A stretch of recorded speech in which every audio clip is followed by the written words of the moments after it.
What's up, guys? Welcome back to another episode on Proven Power Cycles. For those who don't know me, my name is Eric. I'm the tuner here at Proven Power Cycles. So we got this 08 R1 in, okay? And I wasn't gonna do a video. Like at first it was just kind of like basic stuff. And now we're kind of getting to the point where it's being a problem child. So I figured, why not? Let's go ahead and start videoing it and going through what we're going through, so you guys can come along the journey with us and explore how great R1s are to own.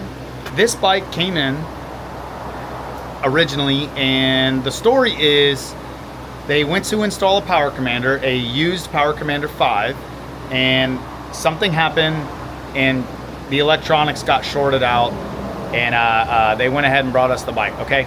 The guy has only owned the bike for about 2 months now. Within those 2 months, he said it would start up, it would run, it would drive, it would do all these things, but you know, it wasn't fully there. So he's like, all right, I figured it needed a tune. It's got a slip-on exhaust system with a Y pipe, and that's really about it, I want to say. I don't think this is a full system. Either way, it's kind of irrelevant. All in all, it is more or less a full exhaust system, okay? And I believe he's got an air filter. Aside from that, when he first brought it in, and I'll show you the bike while I'm talking, but when he first brought it in, he did in fact have an ECU malfunction. The ECU shorted out on this. Something happened during the install and it shorted out the ECU. So we swapped the ECU, we went to go put it on the dyno, and come to find out the clutch cable was also melted on the header, and the cable was getting stuck, so which gave it an insane clutch pull. Would not engage at all. Like, it was a mother lover to do it. So he was literally a couple of wires away from actually destroying the clutch cable, which would have put him in a pickle. All right, obviously it would have been, the clutch cable would have burnt up and he would have been out. So then we ended up getting him a new clutch cable, an OEM brand new clutch cable. Got that installed. Now we have it on the dyno. Could not get the bike to fire. Went to go ahead and every time we did key on, he was throwing some emission codes, some generic codes, and again, bike would not fire. Come to find out, we give it a generic ECU flash with just deleting some of those codes out just to see what would happen. Well, we got the codes deleted, but the bike still would not fire. Come to find out, the Power Commander, because I had it all tucked up underneath there, and it was kind of lodged up in there. Pulled the Power Commander out, checked it out. It ended up being a bad Power Commander as well. So another issue that we ended up getting, finding out, and we got resolved. Now we got the bike to fire. We're getting ready to baseline it, but we're also finding another issue. So I'm gonna start it up. We're gonna do some more. We're gonna do another baseline and just see. I'm gonna get the bike hot again, get it running again, and do another baseline and see if I get the same results.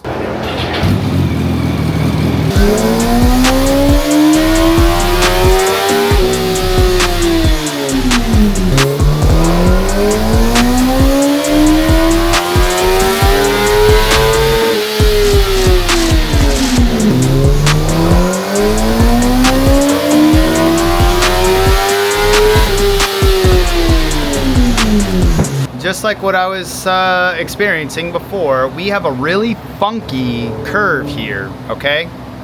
Now, it only made 136 wheel with 62 pound-foot of torque. This bike should be making more than that, but we definitely have an odd little mid-range section here.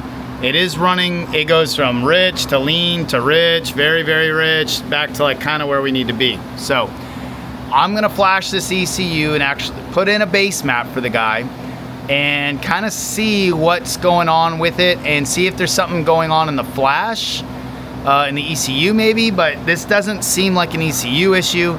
This definitely looks more so like something else is going on. I'm not really sure what yet, but we're gonna get to the bottom of it. We'll figure it out, and hopefully by the end of the video, we all learn something, a little something new. All right, guys, so I put a flash into the ECU, like generic flash, a quick little fuel change along with de-restricting it, some minor stuff. I don't think this is gonna be the cure. I'm just gonna be honest with you. I'm gonna say it out straight. This isn't gonna like cure the problem, okay? Something else is going on, but the reason why I wanted to flash it is I need more clues as to what's happening in the bike, okay? So I leaned out the air fuel, I fixed some of the air, I fixed some of the air fuel spots, or at least I think I did based on where we're at in the mapping. and then just basic D restrictions and whatnot.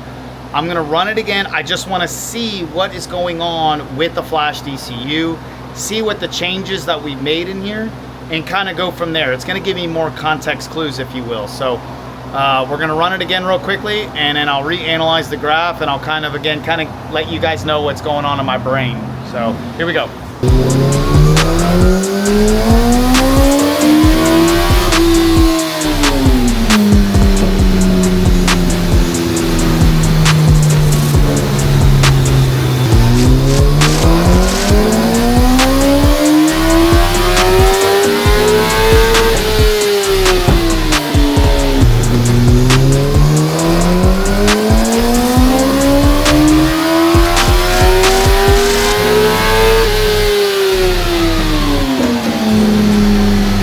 Alright guys, so we put the flash in, and kind of like what I thought, it didn't necessarily pick up a ton of horsepower, but we picked up quite a bit right here in the mid-range and everything. So again, I'm just getting more context clues. We got the air fuel a lot closer here on the flashed map, if you will. So something else I noticed is that the exhaust servo is disconnected and it's really loose.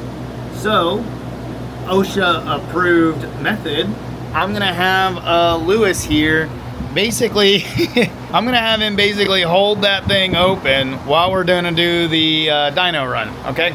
So we're gonna see if it was staying open or if it was closing during the dyno run. So I'm gonna check that out really quickly. So here we go. Don't try this at home.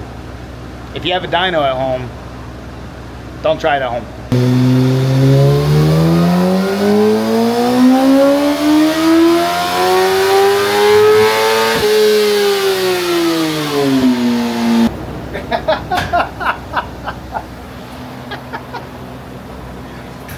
So, I had a feeling. All right, so it was cold. The engine was a little on the colder side. It wasn't fully warmed up, but look at the difference we just made. We just played out a 161 wheel with 74 pound-foot of torque. This is exactly what it needs to look like. And look, we had a very lean AFR. Kind of had a feeling that was going on because again, the mapping that we put in there, but look at this. Look at that, how it just takes off. I mean, look guys, we're dealing with, from when we finally got the bike running to right now, just on this rough run, we just picked up 25 wheel horsepower. Insane.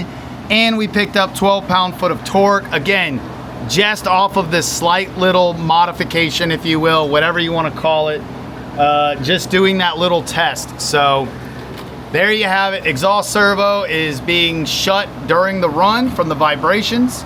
So we just need to figure a way. We're going to weld it or something. We're going to pop it open. We're going to get it stuck. Somehow we're going to have to figure it out. But we'll tack weld it. We'll do something to get it to stay open. So right now it's closing. And that's why we got such a low horsepower number. So this bike went from non-running to bricked ECU, non-running to, you know, fix the ECU issue, fixed the power commander issue, fixed the clutch issue, and now we've got a mechanical issue that we're also getting resolved. And there you have it. So we're gonna go ahead, we're gonna pull it off the dyno, and we're gonna go ahead and get working on this thing so we can get it back to them running the right way, the way it should be running. So here we go. All right guys, so I actually missed filming this, but we had Kyle make a plate actually for the servo delete, all right? On these models, you're able to actually remove the flap out of the exhaust system. And what he did was fabricated a new plate that went in place of that OEM servo plate, if you will, with the motor mechanism. So he took all that out, and we went ahead and just put a steel plate on there, bolted it all in with new bolts. The old bolts were all rusted. We had to drill them out. This was an absolute process to get this done. But again, we are dedicated to actually doing the job correct, okay? I don't like half-assing these jobs. I don't like sitting here just throwing the customer out, like saying, hey, it's doing better than what it did before, enjoy it, bye. It's not what I do. So we went ahead and like I said, we got this fixed. Kyle got it all fixed up, so I'm gonna show you guys real quick. So right here is the plate, is the new plate that he fabbed up. And he was also missing a clamp, an exhaust clamp for the on the exhaust as well for this Y pipe. So Kyle noticed this while we got it all fired up. So he got the clamp on and he got the servo plate on. So we're solving an exhaust leak issue that he had, another issue. We solved the exhaust leak, and we also solved the servo problem. So we're gonna go ahead, I'm gonna get it fired up, and I'm gonna be able to finally start tuning this bike and get this thing on the way. So I cannot wait to show you guys the differences in all this, but it's obviously you've already seen part of it. It's pretty incredible. So we're gonna go ahead and wrap this thing up and get this thing tuned for the guy and make some power. This thing's gonna be a rocket ship compared to what he was used to even before all this, because it was only making 130 horsepower. So here we go. I'm gonna get it fired up. Let's start doing some runs.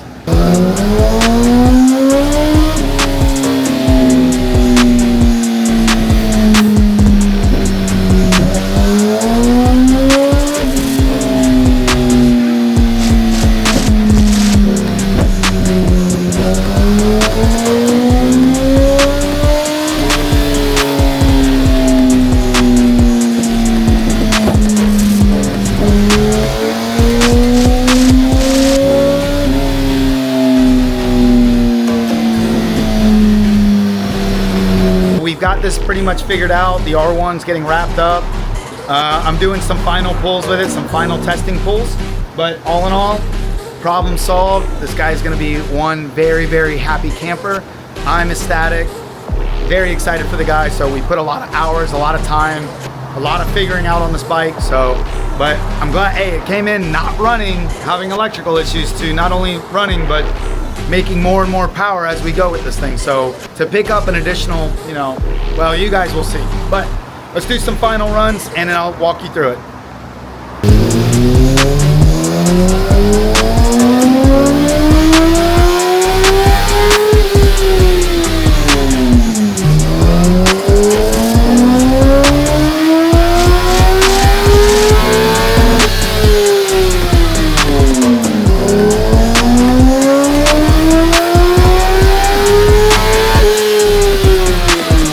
Alright guys, so we are actually going to end this video in the new dyno room. So we actually, believe it or not, we haven't even posted the really, we kind of gave a teaser on YouTube so far, but so far we haven't even actually posted the new room. So for those of you watching the ending of this video, you get to see the new room kind of before we're done with the rest of it. As you can tell, we still have some final renovations. We still have a table full of crap. We still got an AC unit in the back here.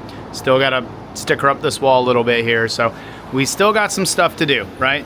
But all in all, here's the new room. We still got some things to hide, but pretty dope, right? Pretty badass, I think so.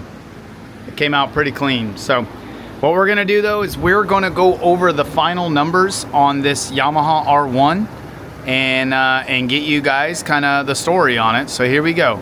All right guys, so here is our baseline, 136 wheel, 136.8 with 62 pound-foot of torque, right? So that's how the bike came in.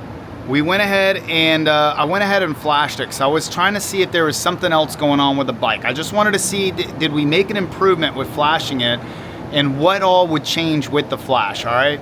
So we did the flash, we got up to 143. Now this is just a baseline. This wasn't like anything final tune numbers or anything. I just wanted to de-restrict the bike, see if there was something I was missing. Got it up to 68 pound-foot of torque and 143 wheel horsepower. Again, not where it should be, but getting better, okay? Saw that we had a servo issue going on, the exhaust servo. So we went ahead, we had Lewis go ahead, get down underneath there and hold the servo open, and lo and behold, that was the issue. The flap was closing. Got up to 161 wheel. Now we're cooking. All right, now we're starting to cook with 74 pound-foot of torque. So now we're starting to move in the right direction, okay?